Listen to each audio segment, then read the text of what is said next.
우리들이 예수님을 따르지만 예수를 그리스도로 고백하지 않았습니다. 그러나 맹인 두 사람은 간절한 마음을 가지고 예수님을 그리스도로 고백합니다.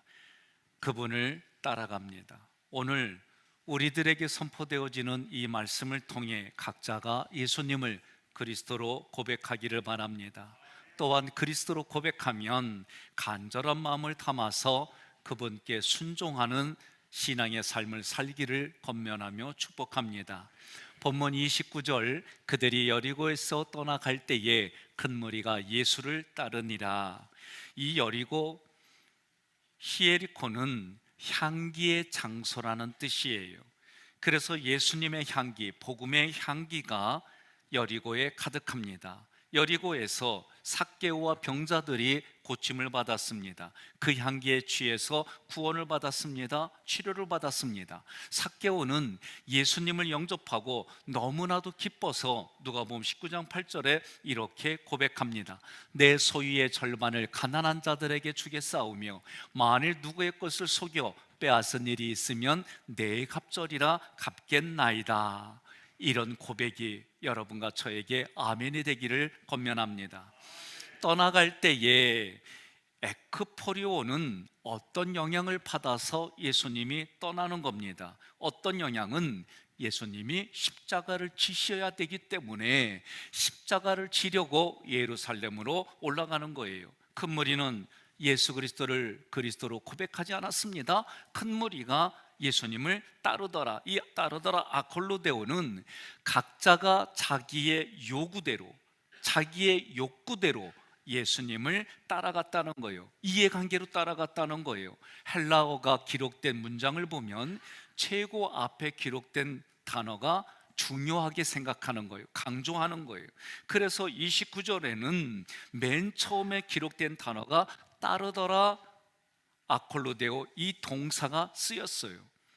지금 예수님을 따라가는 이들이 예수를 그리스도로 고백하고 따라가는 게 아니에요. 자기의 이해관계로 따라가는 것. 이와는 반대로 34절에서는 예수님을 따라간다는 똑같은 단어가 쓰였지만 거기서는 예수님과 하나가 돼서 예수님의 삶에 부합이 돼서 따라간다, 그렇게 해석이 되는 거예요.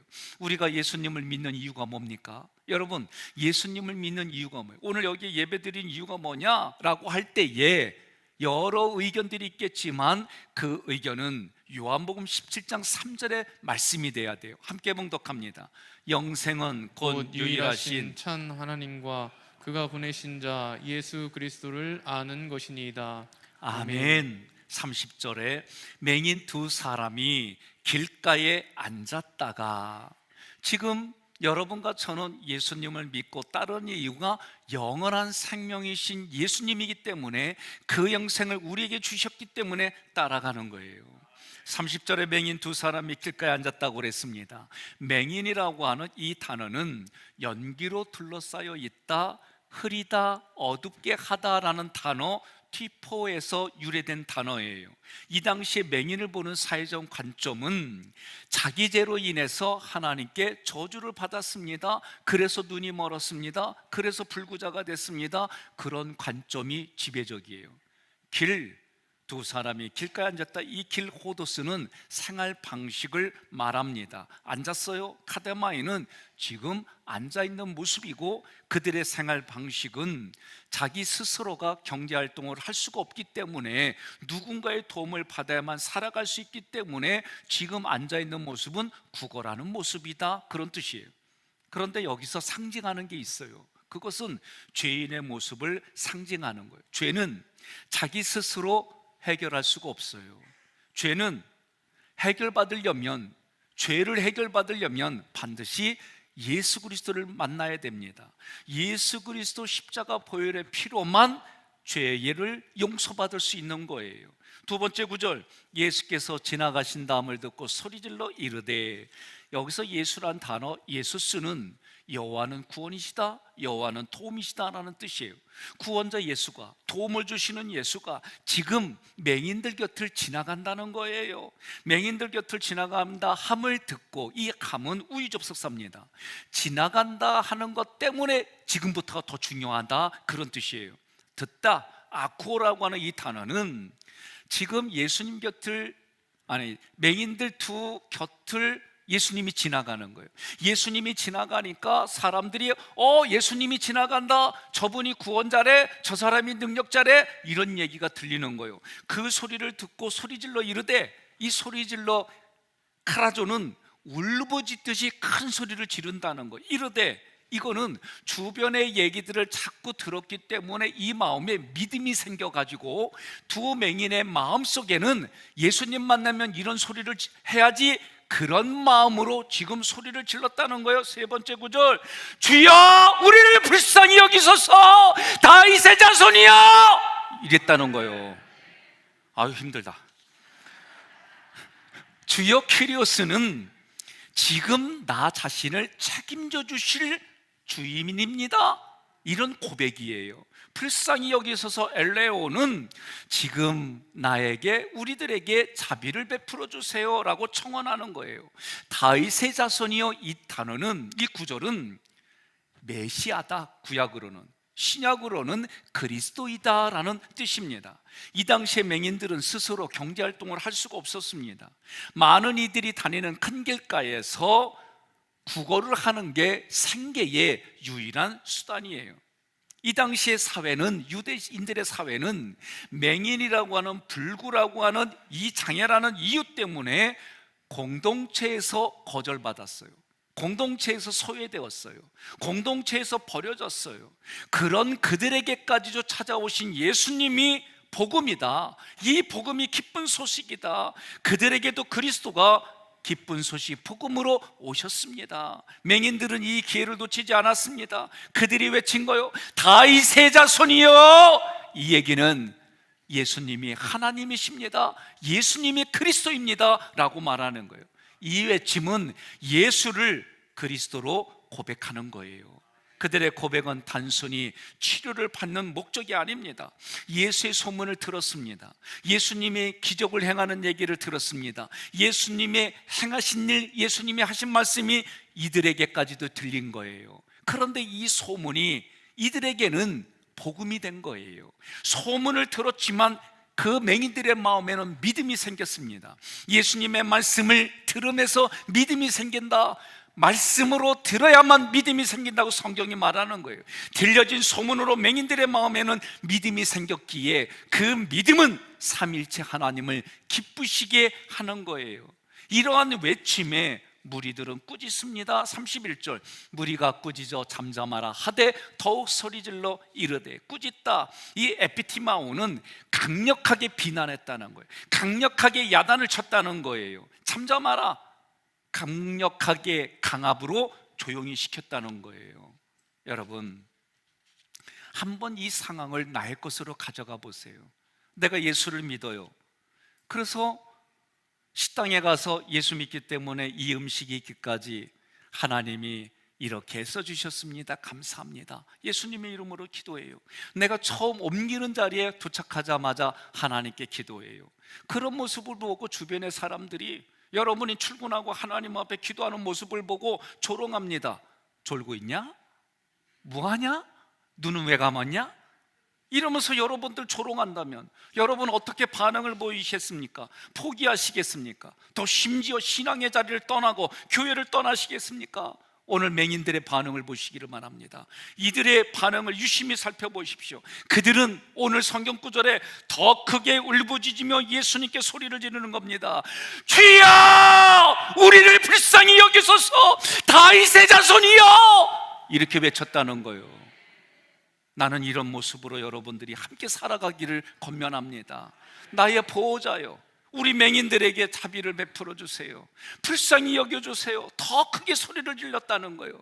믿음의 결단은 행동을 하게 하는 거예요. 믿음의 행동만이 하나님의 열매를 맺게 하는 거예요. 여러분, 각자의 인생과는 다르지만 어떤 관계 속에서 대부분의 사람들은 거절하고 때로는 요구를 들어주지 않으면 관계가 끝나요.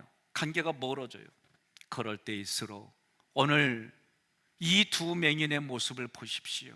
그러려면 어떻게 해요? 조롱을 어떻게 해요? 핍박을 어떻게 낮은 자존심을 내려놓고 예수를 부르시기를 바랍니다. 예수를 부른다고 하는 히브리어 차크는 내가 정말 나의 간절한 마음을 가지고 나의 하나님께 부르짖는다, 그런 뜻이에요. 현대인의 성경 야고보서 2장 21절로 26절 교독하겠습니다. 우리 조상 아브라함이 그 아들 이삭을 제단에 드릴 때 그가 행한 일로 의롭다는 인정을 받지 않았습니까? 여러분도 알고 있듯이 그의 믿음에는 행동이 따랐으며 그것으로 그의 믿음이 완전하게 되었습니다. 그래서 아브라함이 하나님을 믿었으므로 하나님은 이 믿음 때문에 그를 의롭게 여기셨다는 성경 말씀이 이루어졌고 그는 하나님의 친구로 불려졌습니다. 따라서 사람이 의롭다는 인정을 받는 것은 행동으로 되는 것이지 믿음만으로 되는 것이 아닙니다. 이와 같이 기생라합도 이스라엘 정찰병을 숨겼다가 안전하게 보낸 그 일로 의롭다는 인정을 받았습니다. 영이 없는 몸이 죽은 것처럼 행동이 따르지 않는 믿음은 죽은 것입니다. 아멘. 일전에 말씀을 드렸어요. 한 분이 저에게 질문한 겁니다. 목사님, 믿음이 있는 사람이 헌금을 합니까? 헌금을 하는 사람이 믿음이 있는 겁니까? 말씀을 드렸어요. 이번 수요일부터 사순절 기간이 시작됩니다. 한 끼 이상 금식하십시오. 이 말 들으면 한 끼를 굶으면 손이 떠는 분들이 있을 거예요. 제가 떨어요. 그래도 한 끼 굶을 겁니다. 금식을 하려고 그래요. 하나님 이 금식의 헌금으로 고난받는 터키에 보내려고 합니다. 왜 많고 많은 사람 중에 터키에 보냅니까? 참 뭐 하려고 할 때마다 이렇게 반응 보이는 분이 있어요. 옆에 분에 인사합시다. 나는 안 그려, 그러세요. 2022년도부터 국호를 터키에서 튀르키인 이렇게 바뀌었습니다. 이 튀르키예가 투르크인의 땅이다, 그런 뜻이에요. 이 투르크라는 말은 삼국시대의 돌궐의 옛날 이름입니다. 돌궐은 중국에서 보면 흉노족입니다. 고구려가 전성기 때는 돌궐인들이 고구려의 서민들이었어요. 기층 민중에 속했습니다. 고구려가 668년에 멸망했습니다. 682년에 동돌궐이 올란바르트에서 돌궐 제2제국을 수립합니다. 그때 20만 명 정도가 인구였는데 고구려가 멸망하고 고구려의 유민들 20만 명이 바로 돌궐에 포함이 되어졌습니다. 그런 나라가 이 나라를 어떻게 보겠습니까? 세월이 흘렀습니다. 6.25 사변이 일어났습니다. 미국이 영국에 이어서 터키가 14,963명의 군사를 이 나라에 파병해 주었습니다. 이 전쟁에서 우리나라를 도와준 나라들 중에 두 번째로 많은 721명의 군인이 죽었습니다. 2,147명이 부상을 당했습니다. 이때 파병이 늦어질 때에 형제의 나라에 군대를 파견하지 않는다고 고등학생들이 데모를 벌였어요. 2002년도에는 월드컵에 3, 4위전이 벌어졌습니다. 그때 우리나라의 운동장에 터키의 국기가 대형 터키의 국기가 펼쳐졌어요. 그때 많은 사람들이 감동을 받아가지고 그날 식당에 가서 음식을 먹는데 한국인이라 그러면 공짜로 먹여줬대요. 그리고 2003년도에는 59% 수출이 늘어났습니다. 2004년도에는 71%로 수출이 늘어났다고 대한무역투자진흥공사의 통계가 나와 있습니다. 지금 어려움을 겪습니다. 지진으로 인해서 많은 사람들이 죽었습니다.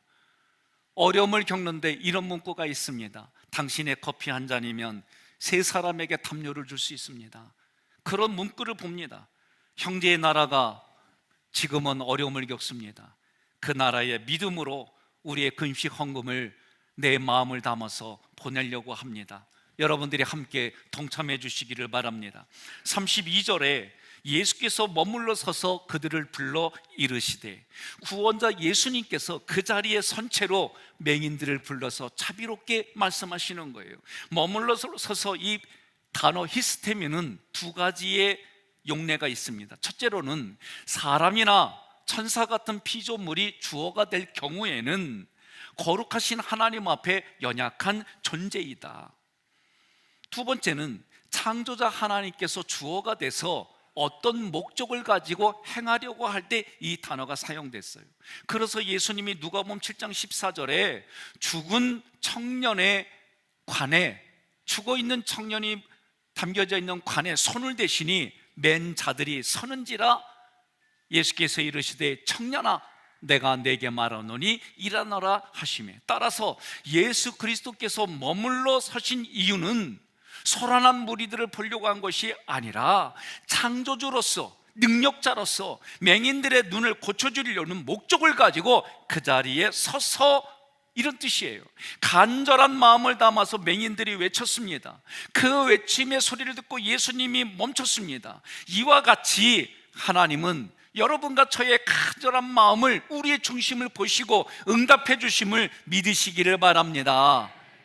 신기하게도 펭귄들이 알을 부화시켜서 그리고 새끼를 키울 때에 먹이를 먹으러 바다에 갔다가 들어와요. 수많은 새끼들이 자기 엄마를 찾는 거예요. 그런데도 신기하게도 그 수많은 소리 속에서도 어미 펭귄이 자기 새끼에게 가요. 동물만 그렇습니까? 우리들도 자녀들이 많이 있는 데서 엄마, 아빠 하고 부르면 신기하게도 내 자녀의 그 소리가 들리는 거예요. 옆에 분에게 물어봐요. 안 들려서 아멘 안 한겨? 네. 당연하지요. 들리지요. 하나님은 나의 아버지입니다.